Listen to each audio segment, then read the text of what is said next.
సుబ్రహ్మణ్యం స్వామి గురించి కుమారస్వామి, సుబ్రహ్మణ్య స్వామి ఇంకా 7, 8 పేర్లున్నాయని కూడా అంటుంటారు.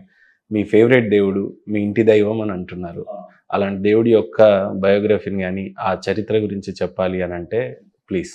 తప్పకుండా చెప్తానండి. సుబ్రహ్మణ్య స్వామి మన తెలుగు వాళ్ళ ఆరాధ్య దైవం. మన దక్షిణాది ప్రజల ఆరాధ్య దైవం. అందులో మనం తెలుగు వాళ్ళం కూడా ఉన్నాం. ఇది ఇవాళ నిన్న పుట్టినటువంటి ఆరాధన అయితే కాదు. అనాది నుంచి వస్తున్న ఆరాధన. ముఖ్యంగా మన తెలుగు వాళ్ళ ఇళ్లల్లో సుబ్బలక్ష్మని, సుబ్బయ్యని, నాగయ్యని, ఫణని ఇలాంటి పేర్లన్నీ ఉన్నాయి. బాగా నమ్మకాలైతే ఉన్నాయి. ఆ నమ్మకంతో పాటు అంటే నా ఆలోచన మాత్రమే భయం పెరిగింది. ఎందుకంటే ఆయన సర్పరూపంలో ఉంటాడు. మనం ఏదైనా ఆయనకు ఆరాధనలో లోపం చేస్తే ఆయన ఆగ్రహిస్తాడు.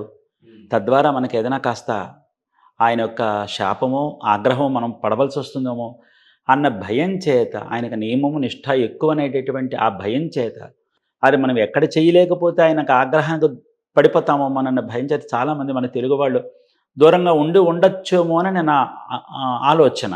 చాలా మందికి ఇంకా ఇదే ఆలోచన ఇంకా ఉందండి. భయం ఉంది. అంటే ఇన్నాళ్ళ నేను చూస్తున్న వ్యవహారాల్లో చాలా మందికి ఇదే భయం ఉంది.